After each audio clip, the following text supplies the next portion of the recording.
সবাইকে শুভেচ্ছা জানাচ্ছি। আমি কামরুজ্জামান। আমি এখন দাঁড়িয়ে আছি বাগেরহাট জেলার ফকিরহাট উপজেলার বেতাকা ইউনিয়নের সেই বেতাকা ইউনিয়নের যে বেতাকা যে পশুর হাট, কুরবানির পশুর হাট, সে পশুর হাটে। দর্শক, আপনারা জানেন যেন আগামী সোমবার পবিত্র কুরবানি। এ উপলক্ষে বাগেরহাটে ২৯টি পশুর হাট বসেছে। বিভিন্ন বাগেরহাটের ৯টি উপজেলায় ২৯টি পশুর হাট বসেছে। তার মধ্যে এই বেতাকাটা হচ্ছে সবচেয়ে সর্ববৃহৎ হচ্ছে হাট হচ্ছে এই বেতাকা। আমরা আপনাদেরকে একটু দেখিয়ে আনি যেন এই বেতাকার গরু হাটটি একটু দেখাচ্ছি। এটা হচ্ছে বেতাকা গরু হাট।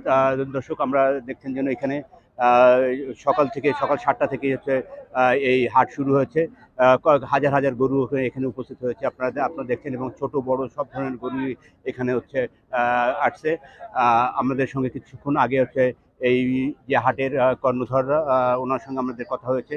উনি আমাদেরকে জানিয়েছেন যেন এখানে ইতিমধ্যে প্রায় ৫০০ গরু বিক্রি হয়েছে, এবং এরা হচ্ছে যে খাজনাটা নিচ্ছে অন্য হাটের চেয়ে, এটা হচ্ছে ২.৫% খাজনা নিচ্ছে। মানে ১ লাখ টাকা হচ্ছে ২,৫০০ টাকা খাজনা, এই হিসেবে হচ্ছে খাজনা নিচ্ছেন। এবং এই হাটে বাগেরহাট জেলার বিভিন্ন অঞ্চল থেকে, এছাড়াও পার্শ্ববর্তী জেলা থেকে হচ্ছে ক্রেতারা এখানে উপস্থিত হয়েছে। এবং শুধু এই হাটে শুধু গরু নয়, এখানে হচ্ছে ছাগল, মহিষ, ভেড়া, সকল যে পশু, এই পশুগুলি হচ্ছে এই হাটে হচ্ছে আমরা দেখতে পেয়েছি এবং হাটে এসেছে।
এই গরুটা আমি 2,60,000 টাকাতে কিনছি।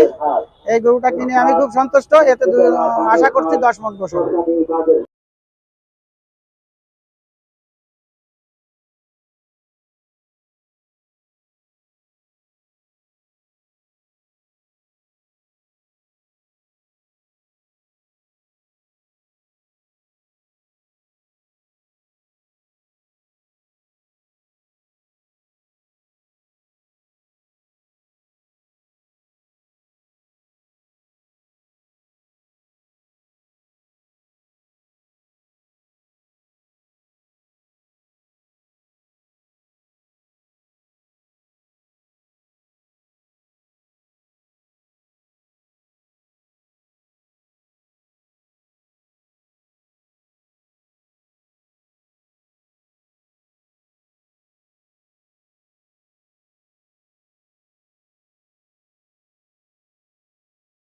আচ্ছা, একটু বলেন তো দেখি, কেন আসছেন এখানে? এখানে আসছি গরু কেনার জন্য ভাই। আসছি বয়রা থেকে। দেখা মোটামুটি দামে পড়লে নিয়ে চলে যাবে, কিন্তু বাজার খুব একটা যে ভালো তা না, একটু চড়া মনে হচ্ছে। 24 দাম হচ্ছে, মানে 30 ছাড়ি দেন নিয়ে তোমার এই টার্গেট বাজার নরম। বাজার নরম কেন? আর নরম যে কেন জানো, যারা কিনবে তারা তো বুঝবে। এই জন্য ধন্যবাদ। আমরা বেতাকা গরুহাট আমরা দীর্ঘদিন যাবৎ ধরে আমরা সুনামের সহিত পরিচালনা করে আসছি, যার কারণে এটা একটি ঐতিহ্যবাহী গরুহাট হিসেবে পরিচিত হয়েছে। এবং দূর দূরান্ত থেকে বিশেষ করে কোরবানি যে হাটগুলো বসে, সে হাটে দূর দূরান্ত থেকে অনেক লোক এখানে গরু ক্রয়ের জন্য আসে। এবারও আমাদের কেনাবেচা ভালো।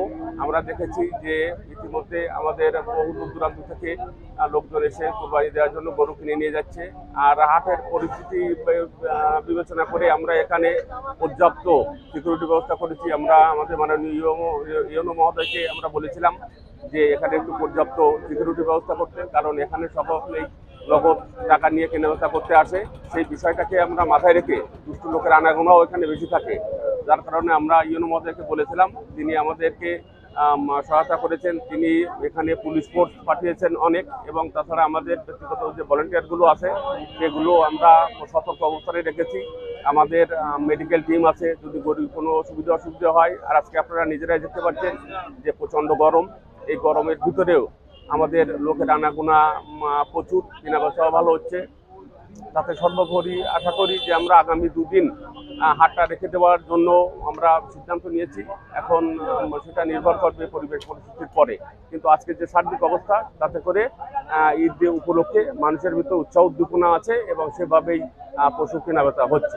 পর্যন্ত আনুমানিক আমার মনে হয় যে 800 থেকে 1000 গরু কেনাবেচা হয়েছে। এখন আমরা আশা করি, এখন নামাজ টাইম শেষ হলো আর প্রচন্ড গরম, তো তাতে আমার মনে হয় যে 1 ঘন্টা পরে থেকে আবার কেনাবেচা শুরু হবে। তাতে আমরা আশা করছি যে আমাদের হাট রাত 7টা-8টা পর্যন্ত চলবে, তাতে করে আরো 400-500 গরু কেনাবেচা হবে বলে আমরা আশা করি। এখনো আমরা আনুমানিক 2000-এর পরে গরু উঠেছে আমাদের হাটে, তাতে করে কেনাবেচাও ভালো।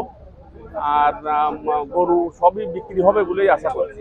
মানুষের উৎসাহ উদ্দীপনা যেভাবে আছে। হ্যাঁ,